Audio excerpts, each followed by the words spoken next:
Alright. Alrighty. Welcome everyone. Welcome back to Geeks Reviews. Today is episode 3. Awesome. Third episode.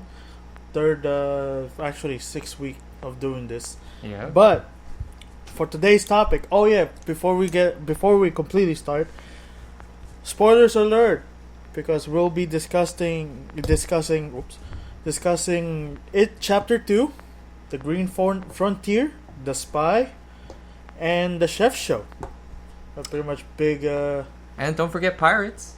Pirates of the Caribbean it's been series. Out. Well, it's been out for a year now, or a decade. I bet you there's always that one guy that's like, I haven't seen it yet. It's okay. There's only 3 of them. All right. Give me 5. There's only 3. So, let's go on ahead. I'm your host, Ray, alongside with Taylor. All right, let's get this show on the road. Road? Yeah. I forgot the... On the road again? The word, the phrase. What? All right, It Chapter 2. What do you think? Ooh, I have listened to 2 different podcasts about this movie, and it is very divisive. Mm-hmm. Like, everybody's very... You either you hate it or you love it. I think it's because it's a 3-hour long movie. Mm-hmm. What do you feel about it? Other than the fact it is a 3-hour long movie, Uh-huh. it's not scary, but it's more action packed. I find, Mm-hmm. whenever they do the flashbacks, that's where the horror happens mostly. Yeah. Which is the theme of the movie. Like when you're a kid, you're more you're more susceptible to fear, Mm-hmm. and growing up, you can go back to that fear, but you tend to just. It becomes when you're like an adult, the fear, like what you were scared of as a kid, it becomes more like trauma when you grow precisely. up. You don't really fear it. You're just traumatized by that fear. Yeah. So that's pretty much how I see it. Chapter 2, great cast, great story. I like it, except for the fact that 5 adults bullied the clown to death. Pretty much. Yeah. I mean, if you too long didn't watch It Chapter 2, it's pretty much 5 bullies killed a clown. I mean, well, okay. Did you like hate it or did you? Love I liked it. You liked it? Yeah, I find it as in terms of story wise, I find it as good as the first one. But in terms of like movie aspects, I prefer the first movie due to its pure horror form, and made me scared of clowns, to be honest. This one is just like, it's nice to go back into that view every once in a while. For me, I absolutely loved it. Yeah. I loved it. It was fun. It was a fun movie. Here's what I think it is. It's the first one is a better horror movie, but the second one is a better movie overall. Yeah, a well-balanced movie. And I think that was the only logical direction they could take it, because you're only limited to what they can do with scares, right? Precisely. I love the cast. I think the cast were almost picture perfect with like the adult cast. Yeah, especially with the kids cast. Who's the gazebo kid? I forgot his character's name. Gazebo kid? Yeah, the one with the broken arm in the first movie. The one who grew up to be a risk manager. Oh, Eddie? Eddie, yes. Yeah. Dude, picture perfect. Picture perfect. I did not see that one coming, and when I was watching, I was like, hey, it's this guy is literally... Did he get older? Precisely. He just said Shazam. Yeah. And turned into adult, literally. Yeah. And one of my favorite characters, great actor. Great Richie. Was it Richie? The one that was played by Bill Hader? Mike. His name, that was Mike. That was Mike? Yeah. Who was Richie? I have Richie? No, wait, that's right. It's Richie. Mike is the black guy. Yeah. Okay. I always mixed them up for some reason. And I guess those two really stand out. Jessica Chastain. One of the complaints that I heard about this cast is that they lack chemistry, which I can see, but I think that also plays part in the movie because these guys were separated for so long. Yeah. So they're going to lose that chemistry. I mean, in the movie itself, they also forgot they knew each other. Yeah. It took them a whole night to figure out, oh yeah, hey, memories started to fly by. Yeah. But what I really like is that Professor X teaming up with a villain. And it's okay, it's Dark Phoenix, it's a garbage movie. Wait, what happened? Both Jessica Chastain and James McAvoy was in Dark Phoenix as Professor X, and I forgot her character name. Oh. Yeah. I completely forgot about that movie. I didn't even watch it. It's okay. Brett Ratner's X-Men 3, The Last Stand, is a way better Phoenix movie. Ooh, this was that bad? Yes. Okay. I found it. Before we sidetrack, let's just go back. I just want to say that the message with the movie, I loved it. Yeah, I mean, you grow up, all the things you were, at one point in your life, the things you used to fear, it's not gonna be that scary. Yeah, and that's, I think, like, you just grow up. It's interesting that the characters had like careers or like a different life. Especially what's his name, Ben? Yeah. And like sometimes like you would think like, oh, that's true grow up. Yeah. That's when you really grow up, when you like have a career or whatever. But really, it's like overcoming what you're scared. Yeah, that's true growing up. And I actually like the bullying, like how they bullied Pennywise, because it just shows how ridiculous. This podcast does not support the bullying. No.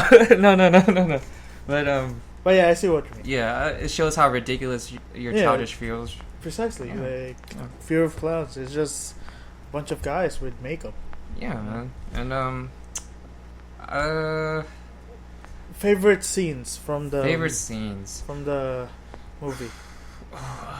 Let's see. For me, I like the cave scene. With giant Pennywise. I like that scene. The spider Pennywise, yeah. Precisely. Yeah. I was thinking more of a crab since he has pincers. Or like a scorpion or whatever. Yeah, whatever. Yeah, around that. Another scene I liked before that was the return of Pennywise with all the balloons by the bridge. Yeah. I love that reveal. That was great.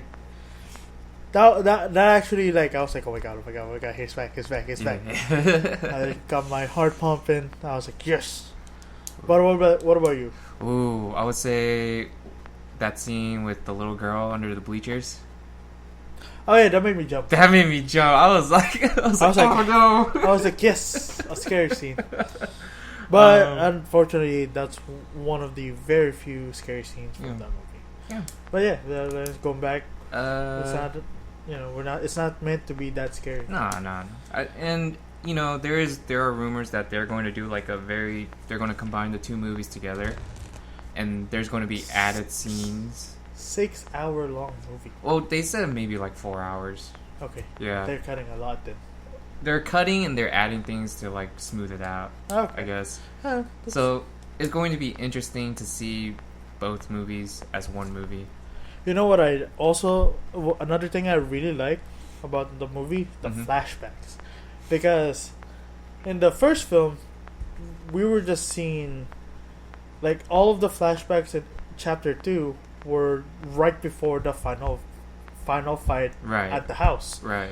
And it was just great because you wouldn't think seeing those, like, it just adds more to the first movie. Right. Because you didn't really see what happened between the separation and before the final fight. So it's a great filler. Filling in the holes. Yeah, filling the plot holes. And giving more depth to the characters. Precisely. Yeah. Especially, I mean, that one locker scene with Ben. Ooh. That got me. That got you? Mm-hmm. Oh, like, when he, met Beverly? And it's, I mean... Right? What do you mean? Like, at the classroom? Like, when he was being chased by Beverly, that was, like, caught on fire. Oh, yeah. Yeah. It was, like, right after that. Yeah. That one was, I was like, yeah. man, I wonder how they've convinced the actress run and scream like that. I'm sure it's CG. I mean, it's not like. Yeah. I mean, like just acting wise. Yeah.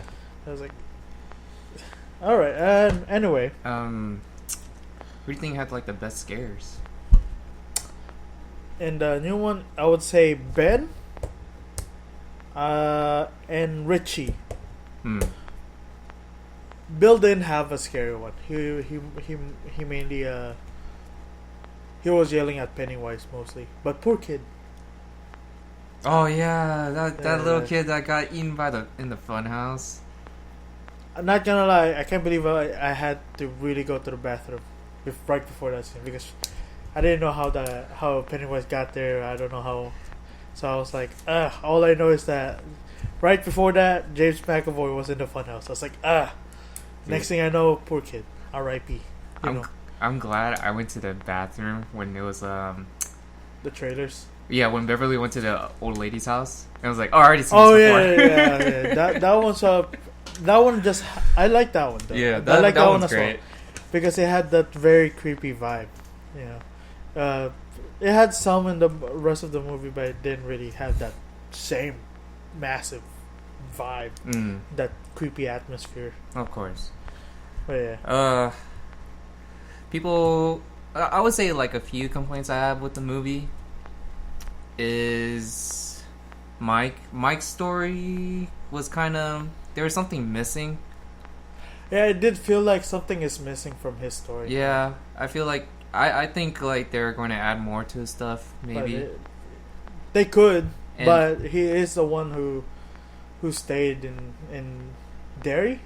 I don't know. True, maybe he's the only one who stayed, so he remembers all of it. As for the rest, they didn't really remember what happened, other than. What do you feel about the totem thing? The totem? I liked it. I mean, it adds some mysticism to it. It adds to it. I like it. I feel like it didn't make it seem like sci-fi because Pennywise is a sci-fi overall.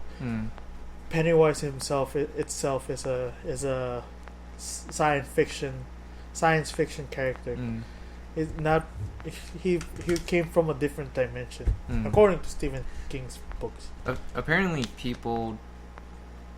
some people don't like that he's like an alien or whatever. They wish he was like a manifestation of like the evil that was in the town. Bogarts from Harry Potter. Bogarts? What's a bogart? It transforms to anything that you fear.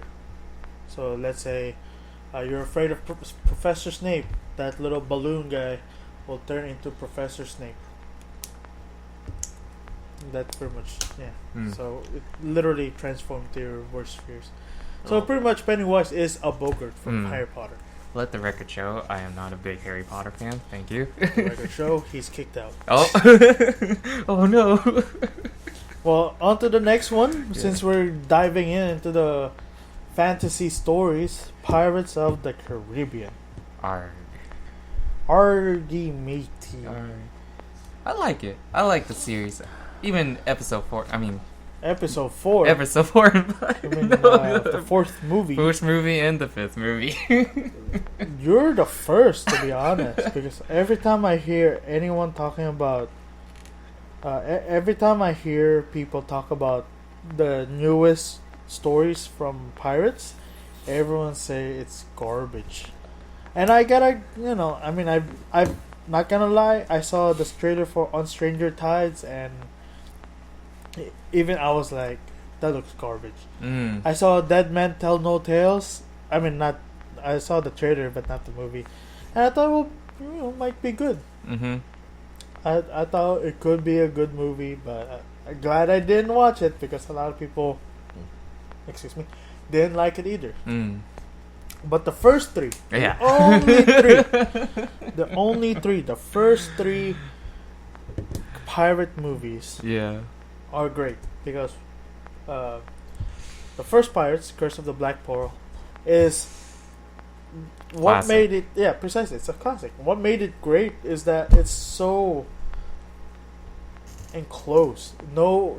You have some fantasy aspect to it. The mysticism of gold coins, the Aztec coins. But Mm-hmm. Aztecs, I mean, back then people are scared of Aztec stuff.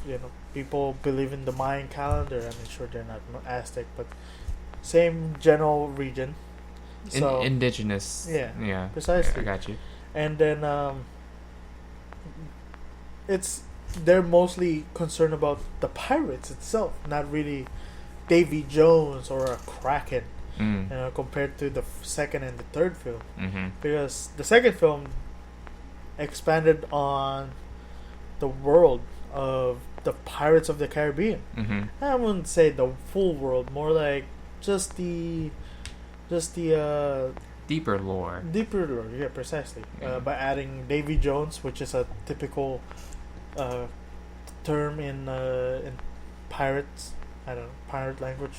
At this point, I don't know. In that culture, it's Davy Jones' locker. Yeah, like Davy Jones purgatory or whatever. Yeah, precisely. And Kraken is I wouldn't say it's supposed to be what it is, because the Kraken is Norse, is Nordic or Scandinavian. The proper term is giant squid. Really, the giant squid is always the pirates. Pretty much pirates or any naval ships fear, when it comes to the open waters, because it's originally Nordic. Yeah, because I remember in you might think it's Greek. Yeah, in Clash of the Titans, huh? No, it's Kraken. The word Kraken, the term Kraken is Nordic. Really, but they use it because it sounds badass. To be honest, a giant sea monster. Oh, it is.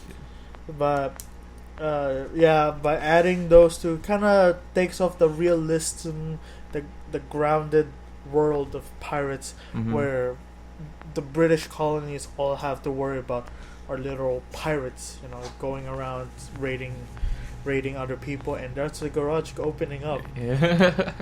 Great timing. Continue. What else? The third movie, the problem. Okay, going back to the second movie. Another problem I had with the second movie was that it didn't have a good fight at all.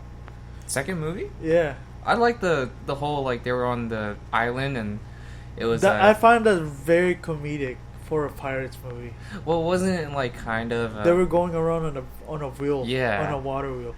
I found that fun. It was funny. It was fun, but at the same time, my problem with that is that compared to the actual fight between Barbosa and Sparrow in the first movie, that one had real, choreography.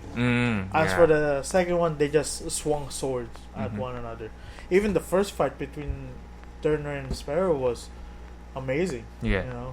In terms of fighting. In the forgery? Sword forgery? The blacksmith's the blacksmith's forge. Yeah. Yes, so far that's only two fights in the first one. I can't really think of any other ones other than the water wheel fight. There was the one in the third movie. Well, are we talking about the third movie? This one's the second one. Well, we can jump into the third one.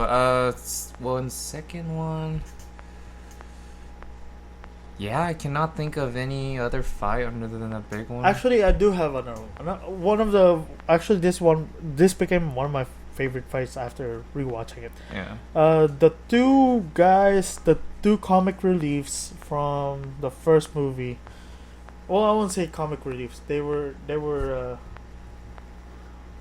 really comic reliefs. They were bad guys in the first one, but they became comic reliefs in the guy with the wandering eye, the one eye and the one wooden eye, and Raggedy and Pinto. Yeah, those were their names. I had to remember that because I and they were always parlay. Yeah, precisely. Parlay, the parlay guys. Well, they were chasing. I think they were chasing. No, Elizabeth was chasing after them, and by the time they caught up, by the time she caught up with them, Davy Jones' men showed up. So now Elizabeth doesn't have a sword, but there were three of them against a whole army, and they only have two swords. So there was a sequence as Turner, Sparrow, and Norrington were going down the island, they were literally tossing swords to one another, passing it around while fighting off the entire horde. Ooh. Yeah, it was a pretty cool fight. I would say that was one of my favorite fights. Still not as good as the first two though. Yeah. The first two fights from the first one.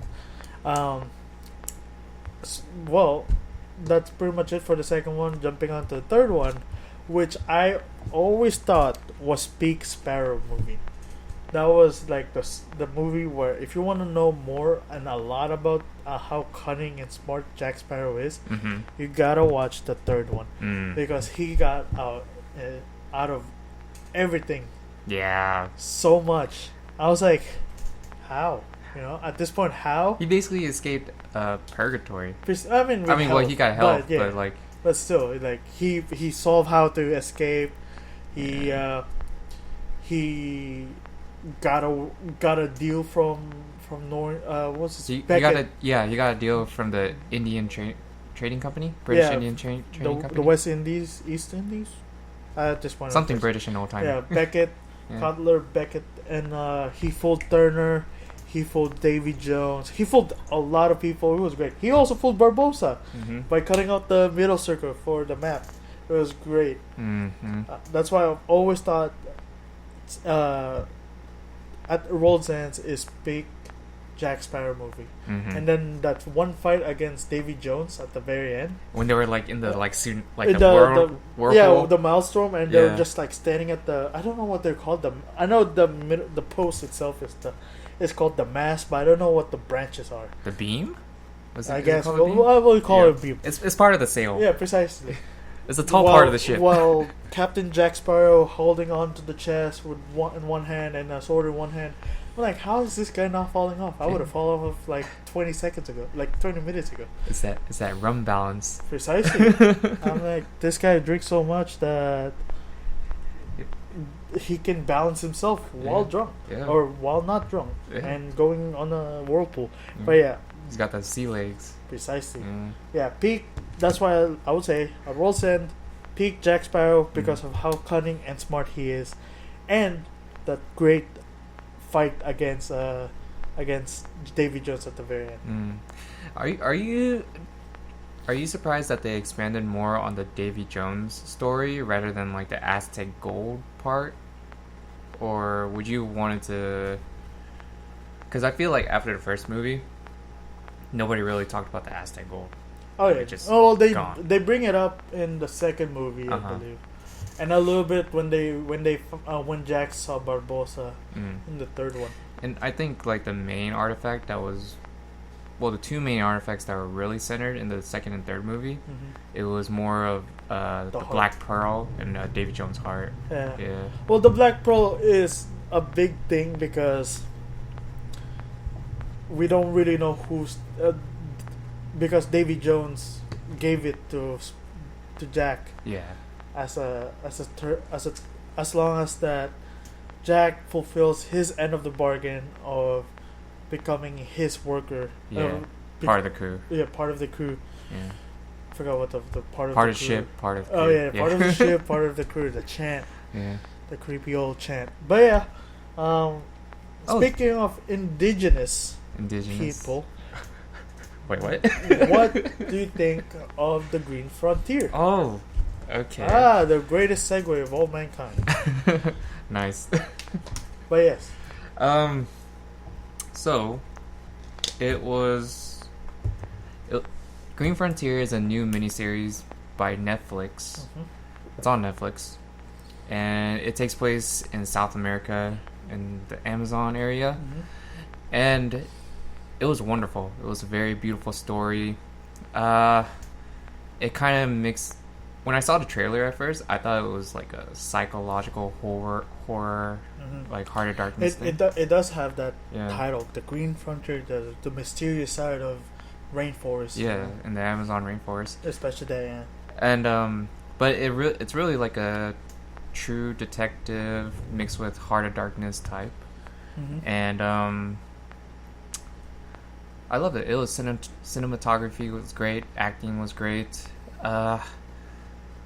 There were a lot of stories within this series. So if you really want to watch this, I suggest you watch it within a few days, or you're going to forget a lot of details, because there was some stuff where it was really part of the culture in that area.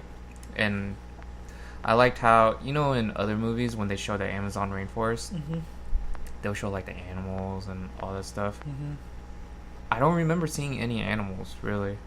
They really just focused on the people that live in there and like the magic behind it. It had a lot of psychological magic behind it. And another story that was involved in it was, you know, there was that thing in World War II after like the Nazis lost. Some of them ran away to South America. Oh yeah. It was very interesting. It was like mad scientists.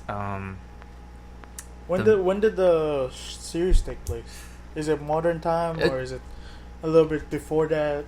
It's interesting because it takes place around like 1940s to current time. Oh, okay. So it jumps back and forth. Oh, okay, really. Okay. Never mind.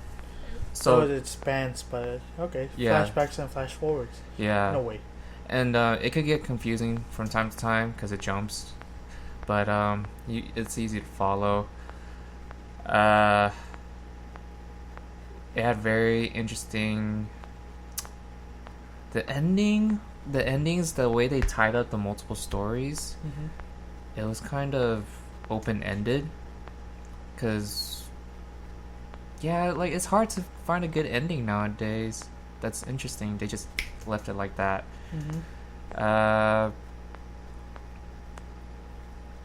One of the best things that they did was show the mysticism in the Amazon rainforest, and yeah, I would totally recommend it. If you want something new, something fresh, go watch Green Frontier. You know, when you said from Netflix, it actually got me thinking, because when I went back to the Philippines, some shows that were shown here, like in CW and such, in the Philippines it's shown under Netflix. Like they were Netflix originals. So I mean, it could be the same thing happening from South America to us, or it could have been a regular TV show, but I don't know, who knows? Unless we actually go there and see if it is an actual show. So what you're saying, like this was a show on a different station in that country, then it was bought by Netflix. Or I won't say bought, more like they released it on Netflix internationally on Netflix because it was on Netflix. Well, yeah, I think they like go to these Netflix sometimes goes to these like film festivals, and they see something that they like and want to put it on their platform. I mean, it's pretty good though. Yeah, that's pretty good. You know. Yeah. So, few questions about Green Frontier. Why do you think the show is significant now? Ooh, well, because there's I think. Well, isn't there a problem with the Amazon rainforest nowadays? I mean, other than it's burning, you know. Yeah, we're very environmental. Oh, and one of the themes was like the struggle between modern society and like and culture. Clash and culture. Modern culture versus traditional culture. Modern culture wants to understand the earth by any means necessary. Wants to understand like life in general, and wants to use it and bend it to its will. While like traditional culture, they want to keep it a mystery because it's sacred, and not everybody should know. So it's like that balance between it, and perfectly balanced, but constant struggle. Should be. Oh my God, here we go again. Okay, Thanos. But yeah, I think that's why it's significant. Really, the only thing significant about it is the rainforest, and it just shows the beauty that's in South America. That's good. I like it. Well, we don't really have a big segue point here, but on to the next topic. Okay. The Chef Show. I've seen the first season. I find it really, really fun. It got me hungry a lot of times. Every episode made me hungry, actually.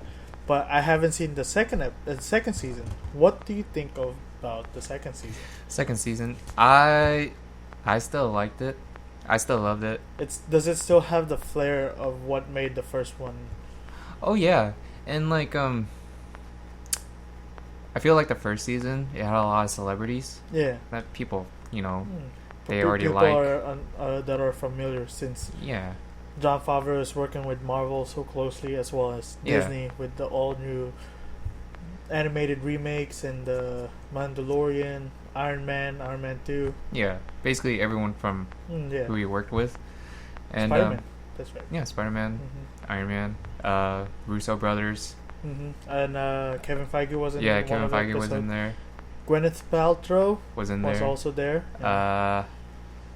That's all I can remember from. Bill Burr was in there, the famous comedian. I'm a big fan of. Bill Burr. Oh, I probably didn't recognize him then. Yeah, it was the first episode. Yeah. David Chang was in there, another great chef. I never seen the one with Gwyneth Paltrow. Oh god. I know. I really liked the Binging with Babish episode in the first season. It was pretty fun because they not only did they do 2 different episodes for each show. They did one for the chef show, and they did one for Binging with Babish episode. So I find it really cool. And I think they did it. They teamed up again for second season. I saw one of the list, and I saw Babish, and I was like, ooh, maybe I'll watch this guy again, because the chef show actually got me into looking into cooking. Yeah, I'm actually starting to cook more. Oh, hey, look at you, Mr. Chef. It's very therapeutic in a way, and if you know what you're cooking. Yeah. I don't. Sometimes I just freeball it. Yeah. Happens to me with my ramen. Yeah. I see your ramen on Snapchat. Some of it is like, some of it looks really good. Some of it I just throw it together. Yeah, and like I'm just like, damn, that's a lot of carbs. Sometimes I've messed up with it in terms of soup noodles ratio. Yeah, and like I see like noodles. And I just see whatever meat I find in my fridge. Yeah. I toss it in there. I was like, oh hey, brisket, toss. But back to season 2. There was a very specific episode where they were at an oyster farm. Oh. Yeah, and like it's called Pig Island or something, Hog Island, near like California. Okay. And man, it looks so fresh. It looks so nice because they were eating oysters like near the bay area. Ooh. Oh. And like they were just like it was literally a farm. They were picking out the oysters from these nets that they like raised them in, and they just shuck them right there and just eat it. I'm like, oh, that's like oysters, just the sound. Are good. Yeah, just the sound of them shucking it and just like eating it. And they like made like a fresh salad from the seaweed that was around the oysters. Yeah, that guy Roy Choi, like that's the guy with what was it, Kogi or the first food truck. Yeah, the first food truck in America. Yeah, that's pretty cool. I didn't know that until I started watching that show. And he's Korean, so yeah. Yes. Yes. But yeah, when I first heard about that, I was like, "Ooh, Kogi." Yeah. I've heard of Kogi before, but I heard of my Kogi. Yeah, I mean, that's what you citywide. Yeah. But with Kogi, I didn't know they were the first. So whenever they bring it up, I was like, "What?" Have you seen the movie Chef? No, I have not. It's very good. It's very delicious, dude. Not gonna lie, it actually got me thinking because it made me interested, because I've always been interested with the movie Chef, and I know the Chef story, the Chef show is based on Chef, because first season has a lot, like the first season of the Chef show has a lot of the people that show up in Chef. I mean, other than the fact that they're friends with Jon Favreau, it's a pretty good starting point for a cooking show as well. Oh, and going back to season 1 of Chef, they went to Austin, Texas. Oh yeah, and they got breakfast tacos. The brisket guy. Yeah, his brisket looked good. Good. And it's just like, I don't want to like oversimplify it, but I think you said it's just salt and pepper mixed together, and he just rubs it. Yeah, rubs it properly. He just cuts it in a specific way. Oh, I'm getting hungry. Now, welcome to Geeks Reviews. This is the Foods Reviews. No more, not even Geeks Who Eats. Oh my god, Geeks Eats. Hey, Write that down. Take that out. I'm gonna patent it. Well, before we get too hungry, we're just gonna continue on to The Spy with Sarah. What was it? Sacha Baron. Baron Cohen. I think remember. I butchered his name again. But basically, the guy from Borat. I've never, or The Dictatorship, or the Dictator, Bruno, and Borat was supposed to be Freddie Mercury, but then he got replaced. Rami Malek was a good choice, but he had a show, the interview show, where he dresses up as different characters. Ali G. Yeah. Yeah. What do you think about that? I've never seen any of his work, to be honest. I only saw the trailer. I only saw the trailer, but it's what I'm going to watch next. All I can say is I'm very interested. It's interesting to see. Oh, he was also in that movie about the brother who was like a super agent spy. Oh yeah, with Brother Daniel Grimsby. Craig. Yeah, I think so. Was it Daniel Craig? Yeah, it was. No, it wasn't. It was Daniel Craig because it's one of them. Oh no. No, it was the I know British it's not guy, bald. Daniel Craig. Daniel Craig's not bald. He has a little bit of hair. Or was it Kevin Strong? Oh, or Mark Strong? Dude, it was the guy who played what's the bad guy in Green Lantern? Mark Strong. Yeah, that's him. Okay. Him. Okay. Yeah, I think it's yeah. That's right. Oh my god, He was in Shazam. Yeah, all I remember from that movie. I still want to watch it because I remember seeing one of the scenes where they were getting chased down and I think he lost his pants or something. No, there's a lot worse in there. It goes deep. Like, all I can say is it deals with the two brothers and an elephant. An elephant. And I'm gonna leave it there. Hey, I like that. Got my curiosity wandering now. So what do you think The Spy is about? Oh, okay. So, is it like gonna be like Borat, Bruno? Or no. It's very serious. Or is it very serious? And I love it when comedic actors take on Steve Carell. Foxwatcher. That's the movie. Foxcatcher. Foxcatcher. With Channing Tatum. So close. The boxing movie. No, wrestling movie. So close again. Yeah. Something about fighting. Great movie. Still need to watch it. But The Spy. I think it's not Lebanese. I think it's Syrian. It takes place in Syria, and it's like spy, very serious, undercover agents. And I am going to watch it.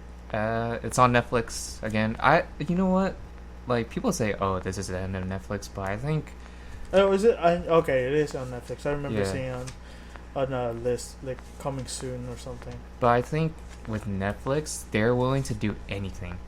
Like, they're willing to do anything as long as Hollywood recognize them as a new platform of movies. Yes. Because there's a group of directors who doesn't think that Netflix deserves to be part of the Academy Awards. Ooh. Or any awards, actually. Controversial. Precisely. One of them, you know who? Steven Spielberg. Steven Spielberg doesn't believe that Netflix should be any Netflix movie. But now he's on that. Oh, I'm sorry. Yeah, it's like he just believes that he just believes that none of Netflix original movies should be part of the Academy Awards. But now he's more traditional guy this way. But now he's on the Apple TV. Oh, that's weird. They partner with Apple TV now. Their new streaming service, which is $4.99, I think. And what is this, advertising? $4.99. I mean, if you want to advertise on Geeks Reviews, please send us an email. Disney Plus, please.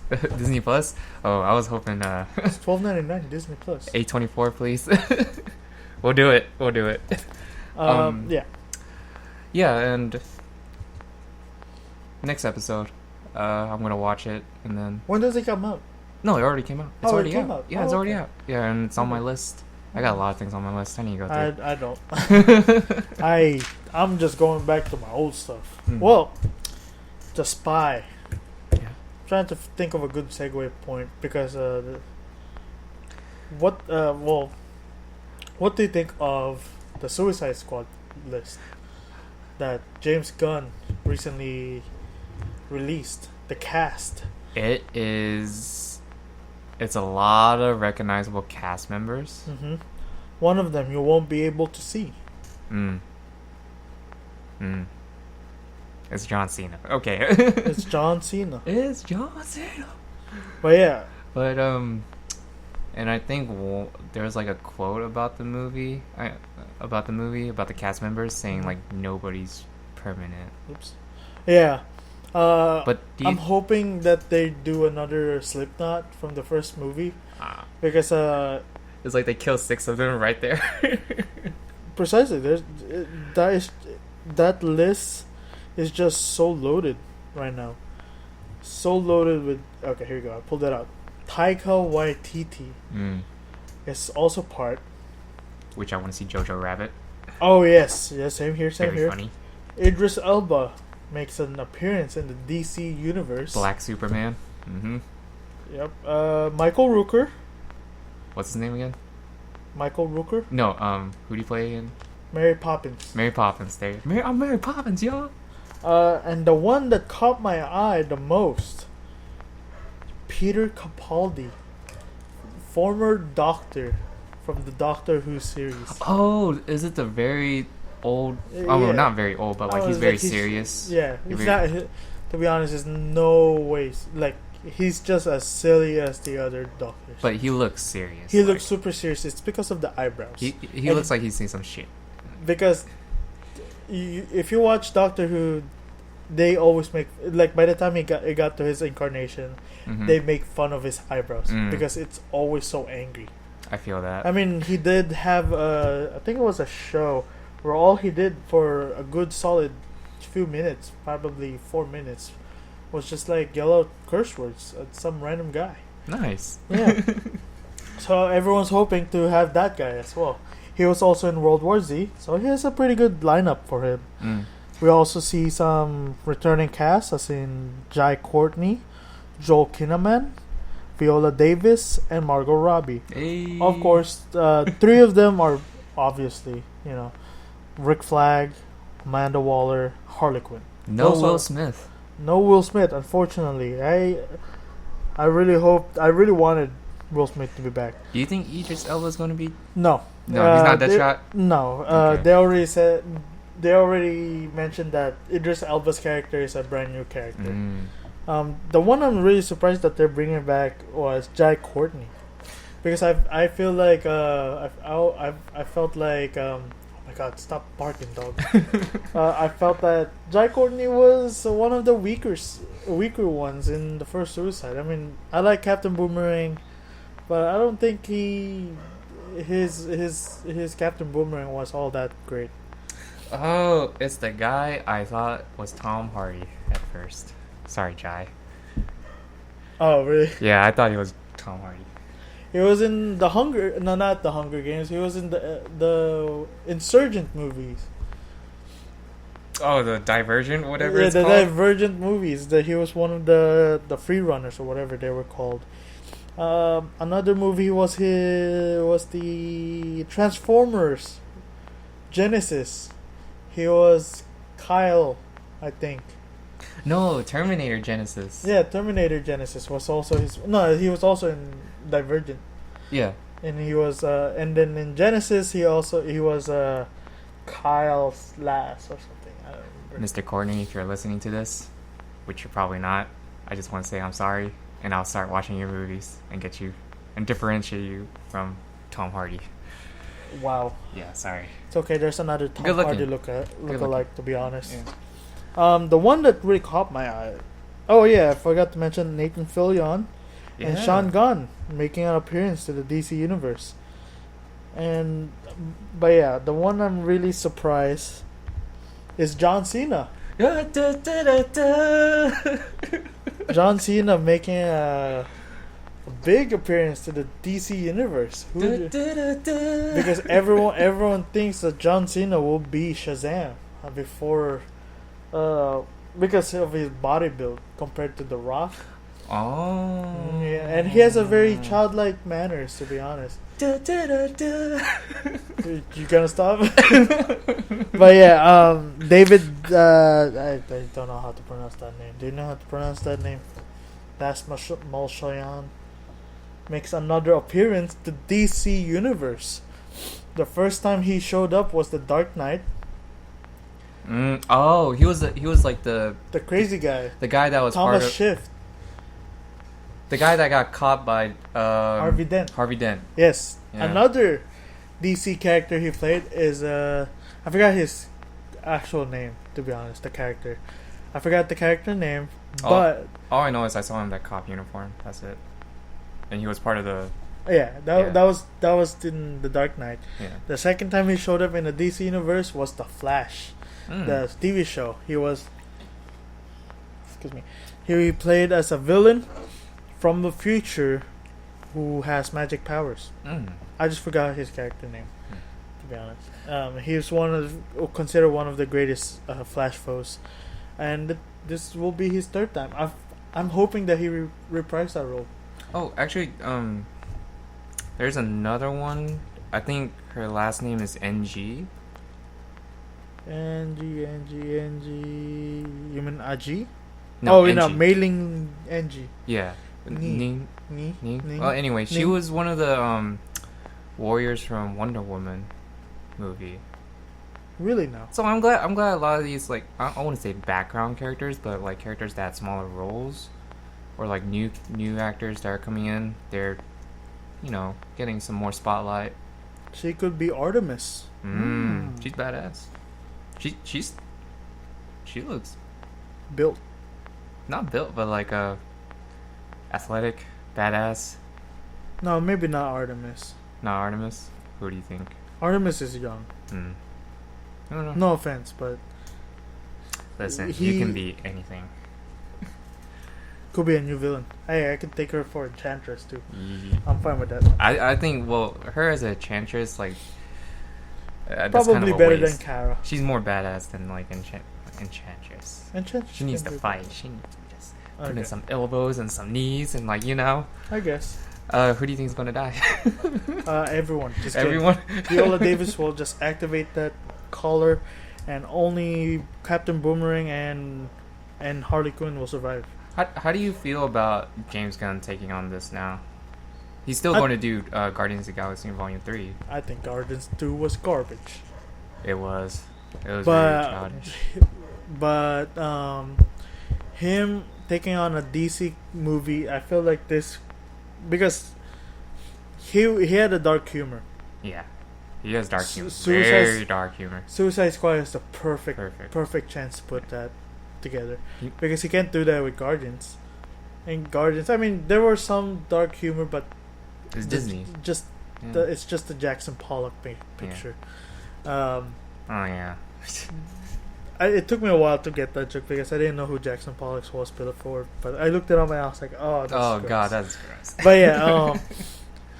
But yeah, him taking on the Suicide Squad is a great idea because of his dark humor. Anyway, one more question. All do right. you think it's going to be part of the DCEU, or it's already? They're already. If they're bringing back Amanda Waller and Margot Robbie, they brought back Harley Quinn. They brought back Rick Flag. And Captain Boomerang. It's part of it. Yeah, it's already. Okay. I mean, the first one is already established part of the DCEU with the Batman and Superman dying. I believe that they will continue it on. I mean, they've been doing that. It's just that they're taking it much slower. Good. Take your time. I mean, I enjoy anything up to Justice League. Actually, I still think Suicide Squad 1 was garbage. Back then, I liked it. If I go back now and watch, I'm probably like, There were just some scenes, like most of my favorite shots were literally, no pun intended, were Will Smith's Deadshot scenes. Oh yeah, I actually liked it. Right. On to the next superhero business, Birds of Prey, and I'm not gonna say the rest of it. I think it could be solid. I kind of don't like the idea of shoehorning in Harley Quinn again. But Birds of Prey could be a good one because we're gonna get Black Canary. We're gonna get possibly the Batgirl, and we're gonna be getting the Huntress as well, most likely, and possibly Poison Ivy. Maybe Poison Ivy is still a big threat for Birds of Prey.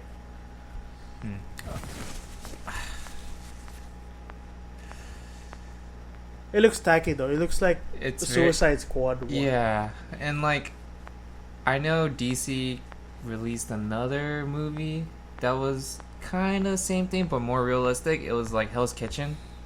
Oh yeah, it's under DC Vertigo. Yeah, it's a different brand, but I like the look of that compared to like Birds of Prey. To be honest, we shall see, because I heard Hell's Kitchen, as good as it looked, it was not that good of a movie. Damn it! I know. From what I've heard, that it was just like it's just all over the place. There were some not so good acting. Damn it! And all three of them are comedians. That's why it's like really. Melissa McCarthy is a well, I won't say a straight up comedian, but she worked with SNL. Yeah. Same with Tiffany Haddish is a legit comedian. Yeah. And I don't remember the third. I know she was in Mad Men. Yeah. And she's in Handmaid's Tale. I think I've seen her in White Chicks before. I might be wrong. I might be being racist a little bit, just that bit. Just a little bit. But speaking of DC heroes, we're gonna go jump into The Watchmen. Yes, that trailer. Oh my god. That trailer looks good. What do you think? Okay, so I got a few questions. So, is this based off the graphic novel, or is this okay? It's a continuation of the graphic novel. And it's gonna be but it's not gonna be a official sequel. So Alan Moore, alive or dead, is rolling in his grave. It's like, what are they doing to my intelligent product? But no, it's just that he doesn't like how they're milking his work. Okay, so it takes place after decades after Rorschach got exploded, blown up. After New York got decimated. Okay. I don't remember the Watchmen movie. All I know is Rorschach, he exploded. Well, in the Watchmen universe, I mean, still in the movie version is Dr. Manhattan supposedly killed off a lot of people in an explosion in Manhattan. But in the graphic novel, it's an alien attack that was done by Ozymandias. So it seems like they're going to go off the graphic novel instead of the movie. Yeah, because it makes sense. The movie changed it up, but overall, either way, it still works because they just changed, instead of using Dr. Manhattan in the graphic novel, they use an alien and vice versa. So it still works. Everything is still, the ideal is still the same. The message is still the same. The ending is still the same. That's why. So it seems like, I know in the trailer they showed people that were like Rorschach. He's become like an idea or a movement now. The masks were cool. I like it. Yeah, I dig it. And I mean, it's not as cool as Rorschach's, but I mean, where can you get a moving mask like that? I like that interrogation container. I don't remember that at all. Where they like drag the guy in there and like they shut it and it's just show multiple pictures that like mess with the other guy's mind. Did you watch trailer 1 or trailer 2? At this point, I probably just saw one of them. Oh, okay. Due to my one trailer only. I got you. But yeah, I'm excited. Maybe I should read the graphic novel or rewatch both. Both. And if you're gonna watch the movie, go watch the director's cut, the 4-hour long director's cut. Okay. Well, what is okay? So, yeah, we're done pretty much with that. Yeah. What is Carol and Tuesday? Okay, so it's a very, very simple anime. It's like a lighthearted, slice of life type thing. So there's these two girls. Why do I feel like it's a bunch of deadly you know, that's a bunch of death and no. You know, it's like there's one anime where I saw where it's like this girl getting ready for school, and as soon as she walked outside, she got hit by a van. Oh God! Have you not seen that that snippet? There was one where she was all happy and giddy, and then once she stepped out of the gate, a car passed by, hitting her in the process. Everyone's like, "Me on a good day, then Monday." Oh no! The Monday just hit you. I don't laugh at that. People, we should be more responsible on roads. I was Monday. On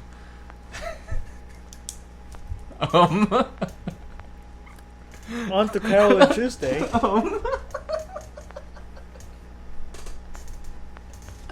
Anyway, Final Fantasy VII. We'll go back to Carol and Tuesday. Final Fantasy VII gameplay looks so good. You can switch characters easily, much easier than Final Fantasy 15. I actually forgot about Final Fantasy 15's character switches. And yeah, the summon mechanic is also good. You literally fight alongside your summoning, and once it's done, you know, they do their special move, which is really cool. Everyone, the character design, the level design, the world design, I just cannot wait. And I cannot wait for that cross-dressing segment of the first part. Excuse me, what? Have you never played Final Fantasy? No, bro. Well, in 7, it's already spoilers anyway. Well, it's been out since 95. I saw that movie. Advent of Children is a continuation, unfortunately. Oh, wow. But there was a segment in the first disc, or in this case, the first part of the game, mm-hmm. where you have to have Aerith pretty much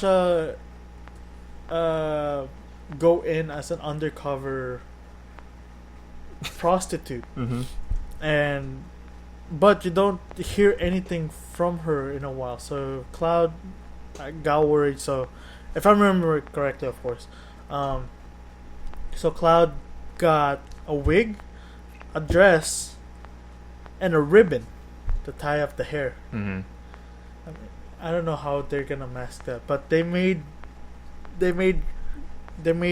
Cloud cross-dress to a prostitute, so he can go in undercover to save Earth and gain some information about about the Dawn. So I'm happy that's back. We're finally seeing an HD remake of that one portion, because there were times where a lot of fans were very confused on how they managed to, like, if they ever gonna do that properly. And we got a glimpse of it, and it looks good. So there is a cross-dressing scene, and cannot wait to play as a female Cloud. But yeah, back to Carol and Tuesday. Yeah. All I'm going to say is about two girls that want to be musicians. And story's not that good. Animation's pretty good for like a Netflix animation compared to the other ones they have. You know, they're into like that. What was that? The Baki. No, I was thinking of the one of the first one, not Castlevania. Seven Deadlies. Oh, Castlevania is very good. I heard about that. It is very good. It was the Devil May Cry Baby or something. Like that. Devil May Cry. Like Cry Devil. I don't know. Yeah, it's something. Something crazy. I've tried to watch their Ultraman series, but like you should really watch Castlevania. It's very good. All right. That's a recommend. So story's okay, basic. Animation's okay, but the music, very good, very good. Even though it's sometimes kind of poppy in a way, but it's J-pop at this point. Yeah, it's all in English though. Well, unless you're watching in dub. No. The songs are in English, but the audio is It's in Japanese. Okay. I don't watch dub. What kind of sacrilege is that? I was about to judge you hard. Oh my goodness. Well, yep. We're pretty much out of time. It's been an hour. Look both ways before you cross the road. Yes, look both ways 3 times before crossing the road, before Monday comes by. Next thing you know, Monday's crashing by. Well, to recap, we talked about It Chapter 2, what we like about the movie, how divisive it became. It had cost. Another one will be the second topic was Pirates. How there are only 3 movies, and the third movie is peak Captain Jack Sparrow, and the first one had the best fights of all 3. Another will be rounding up the Green Frontier, the significance of the Amazon rainforest, followed by the Chef Show, which is really a massive jump from one topic to another. I really recommend that show, The Chef. The Chef Great show, great show. season 1. I like season 1. That's all I've seen so far. Better than Food Network. Anything's better than Food Network. Yeah. The Spy with Sacha Baron Cohen. I always forget Sarah. The Suicide Squad as well was a big list. Followed it up with Birds of Prey, Watchmen, Final Fantasy VII, and briefly Carol and Tuesday, since you just started on it, right? Yeah, I just started on it. So maybe in 2 weeks, maybe in the next episode you can go over that more in depth. Yeah. All I say so far is like, if you want something regular to watch or whatever, just turn it on. Okay. So, thank you for listening. Please subscribe and like our social media. Don't subscribe to all of them. Just YouTube. Links will be down in descriptions. And any final words before we close this off? Have a happy Sunday or Tuesday when you listen to this. And hopefully you survive Monday. Oh my God. Okay, don't curse them. Don't jinx them. Have a blessed day, and thanks for tuning in. Bye-bye.